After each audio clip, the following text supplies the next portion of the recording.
Good morning, good afternoon, good evening, where we may be at in this beautiful world of ours. As always, I have Taylor with me. How are you today, ma'am? I'm great, excited. I said it is a special day because we have a little special treat today. Doing mix it up a little different. It's going to be story time. We're going to discuss the Spanish Mastiff and its role in conquering the Americas and killing a whole bunch of people. But before we do that, I think we need to look at what the breed standard is for Spanish Mastiff according to the AKC as of today. So height is minimum 28 to 35 inches. Weight, it says 140 to 200 pounds. In his behavior, one can see it is a dog sure of himself, determining his strength because he is aware of his enormous power. Okay.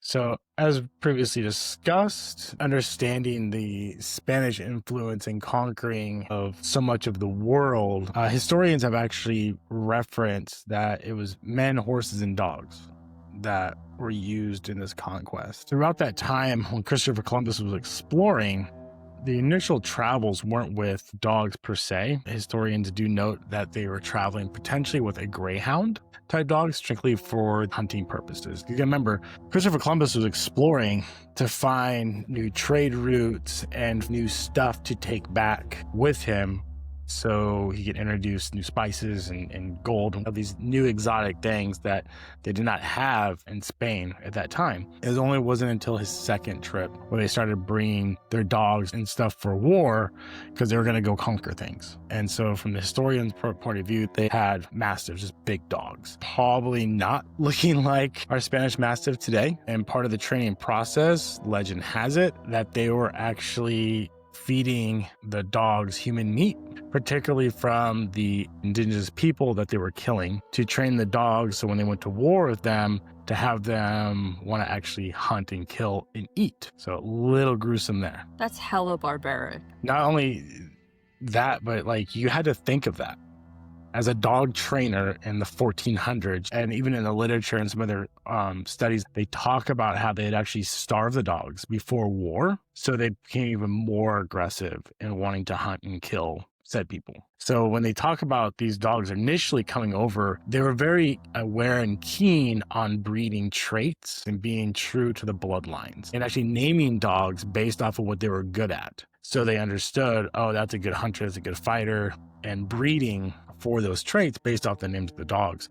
Scholars believe that the original Spanish Mastiffs at this time in the 1400s were descendants from the Romans dog of war. So you have one of the first accounts that actually happened in the island of Jamaica. Christopher Columbus was met by indigenous people on the island who were dressed in battle uniform, paint, and so forth. The sailors with Columbus dispatched their crossbows and swords, slashing and killing some of them, and at that point releasing one of their dogs. Now, it was May 5th, 1894. The Indians fled in a surprise terror, pursued by a great dog that bit them. For one dog against an Indian was worth 10 men. Columbus then went ashore and took possession of the island in the name of Spanish sovereignty. So they're seeing these dogs, such viciousness and aggressive behavior towards others, that they're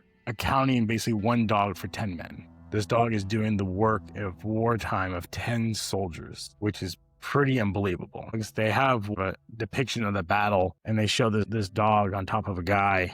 And if it's to scale, this dog's head's the size of a lion. And I cannot imagine being bit by a dog that big. And this is now, in the 1400s, 1500s, it's more along the lines of just blunt force. Like, there's the enemy. We're all lined up on the scrimmage line. Let the dogs go. Let the cavalry go. Horsemen become behind, the foot shoulders behind them. Anybody who's still alive, stab them, and we move on.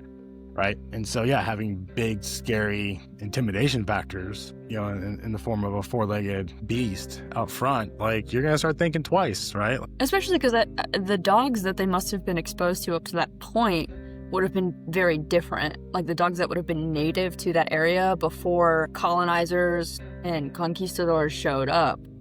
Yes, and they talk about that. Columbus notes that in his journal about small little dogs being on the island, and he even references them as being mute and saying that it was such an unnotable thing that he didn't collect one to take it back to Spain. On May 1st, 1549, the crown, in a letter addressed to governor of the province of Cartagena, says displeasure at the use of large dogs. We are informed that there are some large dogs that are fed by throwing them on Indians and permitting them to do great damage. Since it is not fitting that anyone should possess or breed such dog, those that are now alive shall be destroyed at once. Essentially, in this region in 1549, any of these dogs that existed were sentenced to extermination. So that would essentially be the end of that breed in that region. And there's probably some people that were hiding the dogs, because dogs is man's best friend.